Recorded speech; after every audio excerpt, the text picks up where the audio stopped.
segi ilmu dan sebagainya. Itu dipanggil Ghazwatul Fikrah, peperangan pemikiran.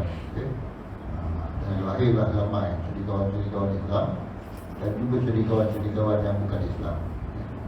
Ini dipanggil Ghazwatul Fikrah. Dan naik turunnya sesuatu bangsa itu dan sesuatu faham ataupun sesuatu yang dianuti itu, Allah gelirkan. Yang mana Allah sebutkan dalam ayat ini, mudawiluha, kami gelirkan di kalangan manusia. Kebanyakan ahli tafsir menyebutkan bahawa makna dari masa pada ayat tersebut adalah perubahan dari kesenangan kepada kesusahan. Itu digelirkanlah.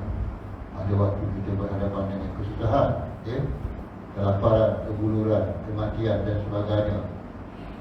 Bergele-gele. Dan pada hari ini kita umat Islam dan juga umat manusia pada hari ini menghadapi penyakit pula, wabak penyakit. Dan sebelum ini memang sudah ada wabak-wabak penyakit yang lain, wabak corona, yang merebak pada masa-masa yang telah lalu. Dan semasa pemerintahan Umar Al-Khattab, ta'un telah merebak di Palestin, telah merebak di Syam. Ramai pemimpin Islam yang mati kerana penyakit tersebut. Dan hari ini kita berhadapan pula dengan penyakit yang kita tak tahu bagaimana dia boleh merebak dalam satu masa jangka yang pendek dan sampai ke seluruh dunia. Sebab kita mempunyai hubungan yang sangat rapat dengan dunia-dunia lain ataupun negara-negara lain, dengan penerbangan kita, dengan kapal laut, dengan ekspor import kita. Maka penyakit itu berjangkit dan seluruh dunia berjangkit. Jadi bagi umat Islam tidak ada senjata lain yang lebih ampuh lagi, iaitulah kita berdoa kepada Allah Subhanahu Wa Taala selain daripada kita berikhtiar untuk mengubati penyakit tersebut. Dan lagi ini kita dapati semakin berkurang atau semakin naik. Tapi dikatakan semakin berkurang, walaupun 27,000, tapi yang betul-betul cekal tak sampai pun.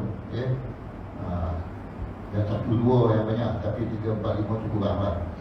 Jadi ini maknanya sudah berkurang, tetapi kewaspadaan tetap ada di kalangan umat Islam. Jadi Allah sebutkan dalam Al-Quran bahawa kesenangan dan kesusahan itu akan dihadirkan. Walaupun kita dapati dunia maju ataupun dunia barat maju dan moden pada hari ini dengan kecanggihannya dalam semua peralatan dan semua berbagai-bagai kecanggihan yang ada, sama dari segi perubatan, sama dari segi persenjataan, daripada segi-segi yang lain, Tapi ini memang Allah janjikan, ini giliran mereka. Tapi akan sampai giliran orang Islam lagi sekali pula, ataupun beberapa kali lagi yang akan datang ini. Sebab pergiliran ini memang Allah dah tentukan. Sebab itu kalau kita baca,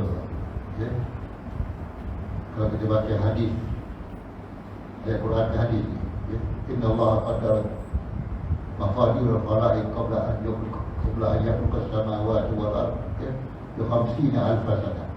Allah telah mentakdirkan makhluk-makhluk ini sebelum dijadikan langit dan bumi ini 50,000 tahun lagi. Sebelum langit dan bumi dijadikan 50,000 tahun lagi, takdir sudah pun ada pada setiap kita, setiap makhluk, setiap muka bumi ini, setiap negara negeri ini dah ada takdir yang sudah. Kalau kita katakan pada hari ini panas semakin semakin terik di dunia ini, dan matahari semakin menjauh, bukan matahari semakin menjauh, panas semakin terik dan matahari pula semakin menjauh, dan dikatakan negara kita pun nak jadi negara yang sejuk pula dalam pula. Ini maknanya sudah pun telah ditakdirkan. Allah dah takdirkan. Sama lah macam kita, Allah dah takdirkan kita. Mana kita lahir kita tak tahu, tapi kita lahir di mana dan kita mati di mana. Kita tak tahu kita mati di mana. Kita lahir, bila kita dah besar, baru kita tahu, oh saya lahir kat sini, saya ini ibu bapa saya, ini adik-beradik saya, ini keluarga saya, ini kampung halaman saya. Kalau orang Rembau, ini telapak saya. Tahu telapak tuan? Tempat kita berpijak lah. Telapak ni tempat berpijak, ya. Jadi ini kampung saya, ini telapak saya, ini suku saya. Ini kita tahu selepas kita melalui proses pembesaran dan kita pun dewasa, ya, dan dididik, ya. Dididik dalam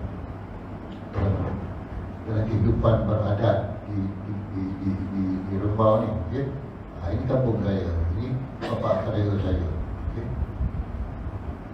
Jadi ramai dah tak pandang masalah orang, tuan.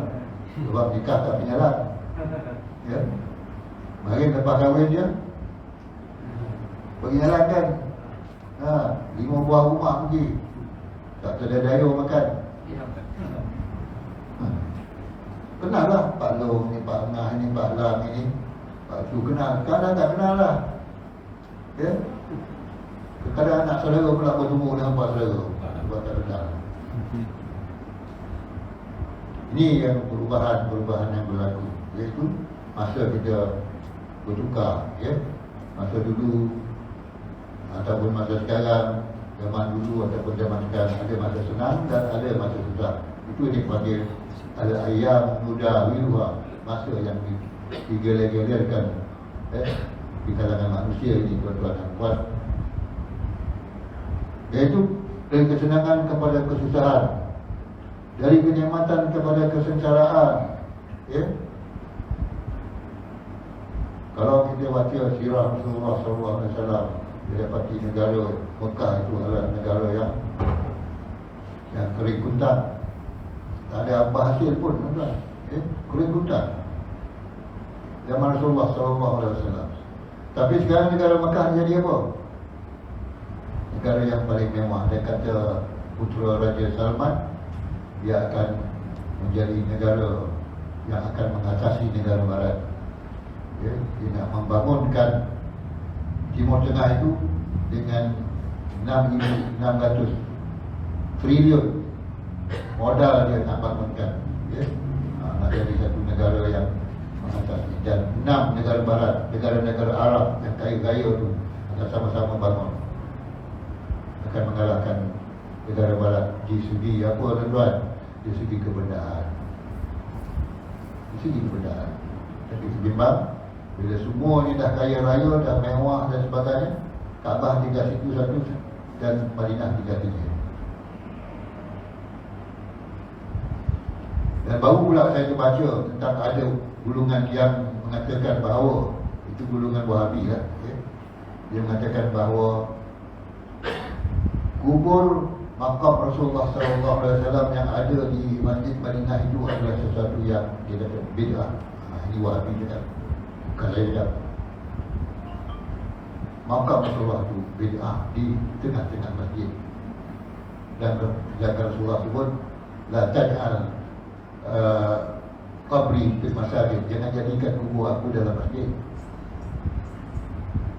Jadi Al-Albani, ya, seorang ahli hadis kalangan Wahabi ni, dia kata kita selama ini kita sembahyang di Masjid Madinah tak sah, sebab kita melakukan perkara yang tak diredai ataupun tidak disukai oleh Rasulullah SAW. Kita kuburkan, ya, makamkan Rasulullah di tengah-tengah Masjid Madinah, termasuklah sahabat Abu Bakar dan sahabat Abu Bakar As-Siddiq dan sahabat Umar Al-Khattab. Jadi bila kita renungkan semula, tuan-tuan dan puan, patutlah sebelum ni ada percubaan nak mengalihkan kubur, nak membongkar kubur makam Rasulullah SAW itu. Kerana fahaman inilah, tuan-tuan, kerana fahaman ini.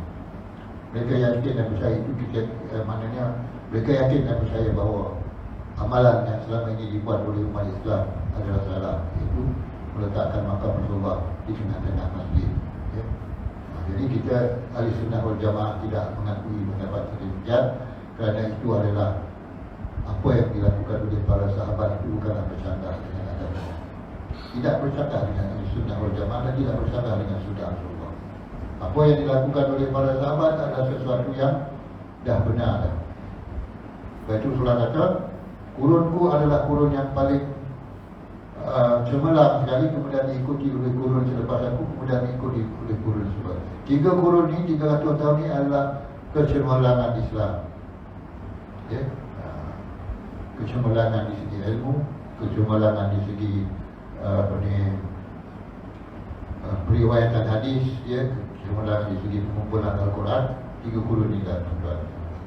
Jadi timbul pula masalah yang baru, dan ini juga menggugat, ya, menggugat keimanan kita ataupun menggugat kemampuan kita berhadapan dengan dakwaan ini, dan mudah-mudahan dia akan hilang begitu saja. Sebab apa? Mereka ni golongan yang tak puas hati dengan Sunnah wal Jamaah, Wahabi ni. Mereka tak puas hati. Termasuk golongan Syiah tak puas hati. Golongan Syiah tak puas hati sebab apa? Mereka nakkan Ali bin Abi Talib tu jadi khalifah. Tapi bila Abu Bakar, Umar, Uthman baru sampai pada Ali, ya? Jadi itu yang mereka tak puas hati, ya? Maka wujudlah satu pahaman yang dikatakan Syiah, dan akhirnya, ya, mereka ni ada pahaman yang lebih melampau. Dan kita tengok kalau orang-orang Syiah ni, ya, mereka tidak mempedulikan langsung apa yang dilarang oleh Islam, ya. Antaranya ialah sisi perkahwinan, ya, mereka berkahwin, kahwin mut'ah, kahwin kontrak, ramai, ya. Orang Syiah paling ramai sekali di Iran, kemudian di Iraq. Kumpulan inilah yang paling ramai, ya, melakukan perkara-perkara yang dilarang oleh Allah Subhanahu Wa Taala, dan membuat, ya, perkara-perkara yang berbeza dengan apa yang dilakukan oleh umat Islam secara umum. Tak payahlah kita pergi dengar apa-apa yang lain, kita dengar azan ni lah, ya. Azan dia pun dah ditambah-tambah. Tambah pula Ali, ya, wali Allah, ya. Jadi tambah-tambah dalam azan dia. Jadi bagi kita umat Islam di Nusantara, terutama sekali Malaysia dan juga negara-negara yang berpegang oleh Sunnah wal Jamaah, kita tetap berpegang terus dengan Sunnah wal Jamaah, dan kita menolak, ya, pahaman-pahaman yang cuba untuk merosakkan umat Islam.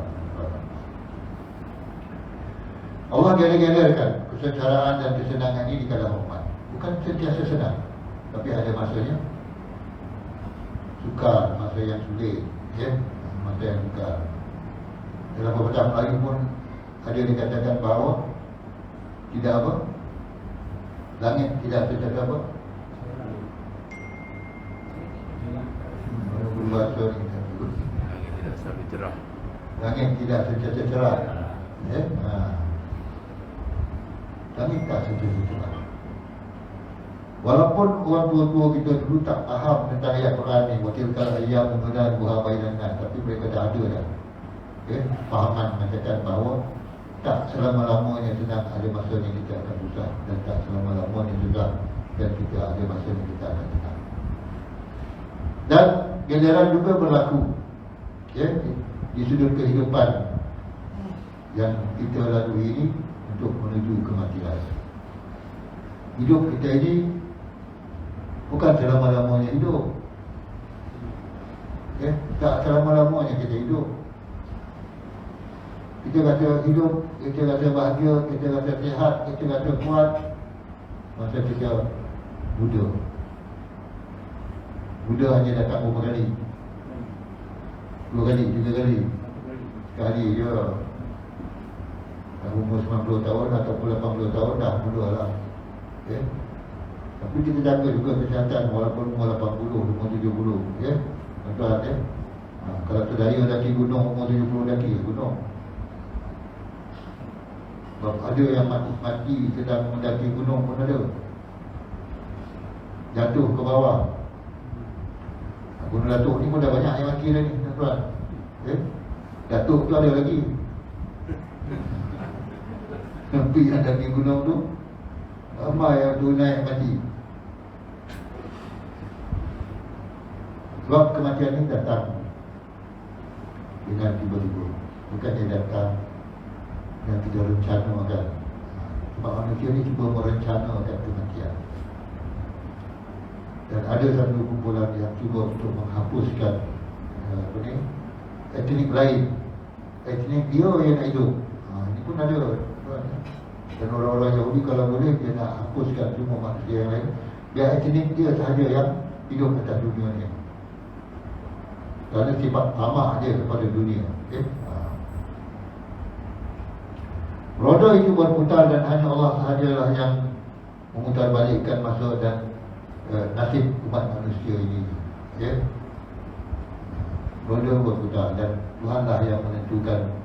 Macam roda, asalnya kita di atas, kemudian ada masa kita di bawah, atas turun bawah. Itu adalah putaran kehidupan kita. Dan kita kalau renungkan ke belakang dengan kita yang ada sekarang ni, kita renungkan datuk nenek moyang kita dulu, nak buat surau pun payah tuan.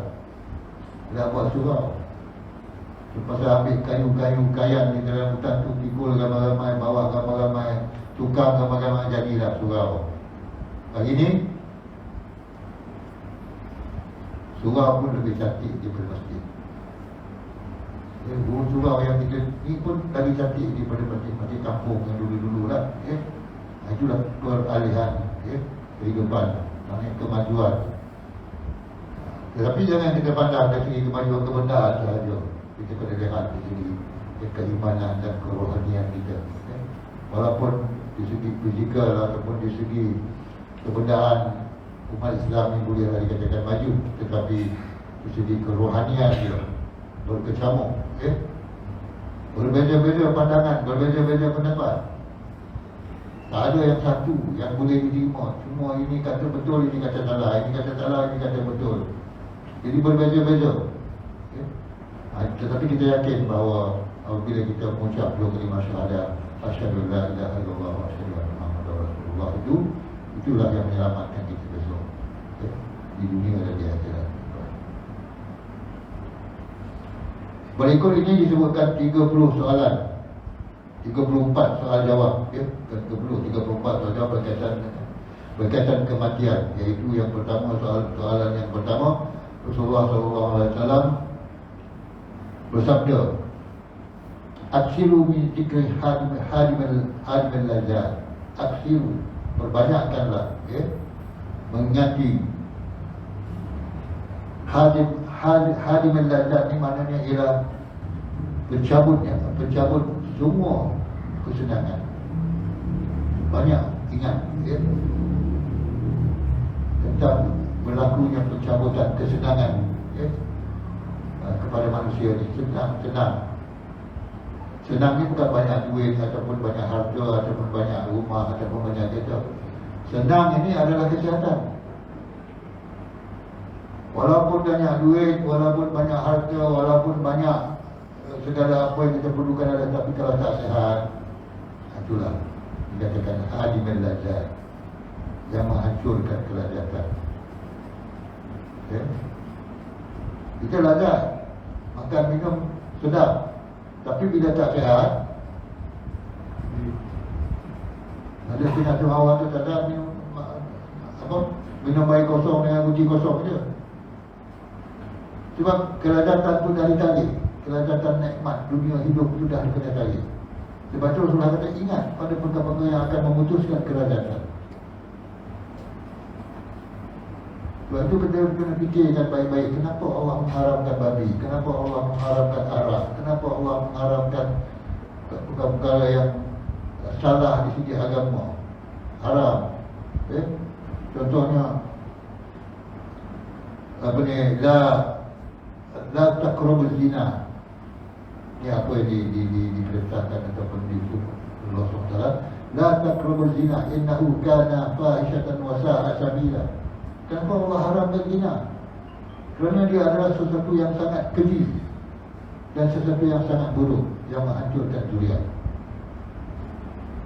Dan Allah haramkan khamar, innamal khamru wal maisiru wal ansabu wal azlamu rijsun min amali syaitan. Sesungguhnya arak itu, cabut undi itu, judi itu, dan tenung nasib itu, rijsun, kata rijsun ni yang kita nak kena faham, adalah najis. Najis maknanya kotor. Kalau tuan-tuan kena air arak tu, kena kat baju, dibawa sembahyang tak sah. Sebab air arak itu adalah najis. Bukan tai kucing je najis, bukan tai ayam je najis. Air arak itu sendiri adalah najis. Jadi kalau orang minum arak, najis masuk dalam badan dia, dimasukkan najis dalam badan dia lah. Tapi dia boleh buat sembahyang tak? Kalau najis dalam badan tu boleh buat sembahyang. Sama lah macam apa yang kita kandung sekarang ni. Okay? Lagi dia belum keluar, dia tak najis. Bila dia dah keluar, barulah kita kena istinja, barulah kita kena membersihkannya, hadas besar dan hadas kecil ni. Bila dia dah keluar, dia jadi najis. Dan dalam badan dia tak jadi najis lagi. Tuan-tuan, jadi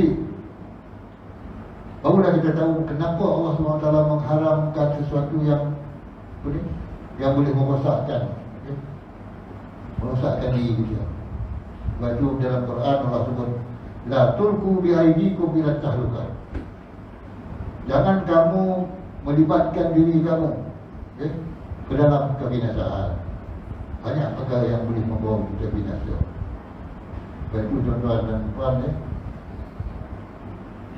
edik ataupun ketagihan dadah, dadah yang sedang merebak di kalangan anak-anak muda kita. Yang ramai anak-anak muda kita tertagih dengan dadah dan terpaksa dalam kerajaan membuat satu peruntukan untuk menyelamatkannya.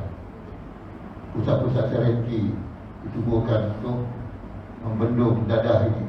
Tapi bila dia keluar pusat serenti, dia cari balik, kau orang jual dadah, dia cari dia balik. Sama-sama cari. Dia pun cari, orang jual dadah pun cari dia. Bila dia keluar daripada universiti dadah ni, lepas tu masuk balik, keluar balik, masuk. Ada yang kerja dia masuk dan keluar, masuk dan keluar, masuk dan keluar. Kita dapat nak kawal diri dia. Bila dia keluar, jumpa orang jual dadah, ambil dadah balik. Bila masuk, bolehlah dia selamatkan sekejap. Kemudian keluar balik, jadilah orang yang ketagihan dadah. Sebab orang yang ketagihan dadah ini, yang mana kita baca banyak surah apa, dia sanggup bunuh ibu dia sendiri kerana duit yang boleh dadah. Sebab dah rosak akal dia. Sebab itu Allah pun, la tulku biaidikum ila tahluka. Jangan kamu masukkan diri kamu ke dalam kebinasaan. Itu dadah. Dan yang lain-lain pun, yang merosakkan diri kita, kena kita jauhkan dalam membuatnya. Yang merosakkan, sebab itu banyak dalam Quran sebut, innamal mubadiruna akhawat syayatin. Sesungguhnya pembaziran itu adalah saudara syaitan. Lalu apa dikatakan saudara syaitan? Sebab kita membazir. Membazir makanan, membazir masa, membazirkan pakaian kita, membazirkan beli banyak-banyak perkara yang tak perlu kita pakai. Sebab itu kita bila baca sejarah Umar bin Abdul Aziz, masa dia jadi gubernur, masa dia jadi anak gubernur, masa dia jadi gubernur, dia bermewah-mewah, pakaian dia mahal-mahal, kasut dia, baju dia, kenderaan dia mahal-mahal. Tapi bila dia jadi khalifah, semua tu dia buat. Dia dah jadi pemimpin, akhirnya dia tak mengamalkan balik apa yang dia lakukan semasa dia jadi anak gubernur dulu. Dia jadi khalifah, tinggal $2 pakaian dia. Patutnya jadi khalifah, jadi ketua pemerintah, jadi PM ke, jadi apa ke, jadi banyaklah pakaian. Tapi dia tak ada $2 yang pakaian lagi. Dulu sebelum tu banyak pakaian dia. Ini adalah kesedaran dan Allah kurniakan pada dia hidayah Allah Subhanahu Wa Taala. Sebab itu kita kena minta hidayah daripada Allah. Memang kita minta, setiap hari kita minta, satu hari berapa kali? 17 kali, ihdinas siratal mustaqim, ihdinas siratal mustaqim, tunjukilah kami jalan yang lurus. Dia minta hidayah kepada Allah supaya kita terjauh daripada amalan-amalan yang tidak diredai oleh Allah Subhanahu Wa Taala. Dia minta hidayah kepada Allah. Apakah maksud hadimul ladzat? Bagaimanakah cara mengingatinya, dan apakah faedah dan dari menyingatinya? Jawapannya ialah dalam sebuah hadis yang diriwayatkan oleh Imam Tirmizi dan An-Nasa'i dan Ibnu Hibban, disebutkan bahawa Rasulullah SAW bersabda, "Akhiru zikra hariman lazat." Berbanyaklah daripada mengingati hariman lazat, iaitu mencabut semua kesenangan. Ingat, bila-bila masa kesenangan yang ada pada kita akan dicabut oleh Allah Subhanahu Wa Taala. Bila-bila masa kesihatan yang ada pada kita sekarang ni, kita sihat, boleh pergi mana-mana, tak sampai-sampai lagi kita dah buka, tak ada lagi lockdown, tabung pergi mana-mana, tak sempat apa lagi dah. Sebab kita sihat, semua tak sihat. Nak berjalan pun tak selaya, nak pergi mana? Jadi sebab itu Allah sebutkan, banyaklah ingat kepada perkara yang boleh memusnahkan kesenangan ini, supaya kita tidak melakukan perkara-perkara yang boleh kita melupakan nikmat Allah.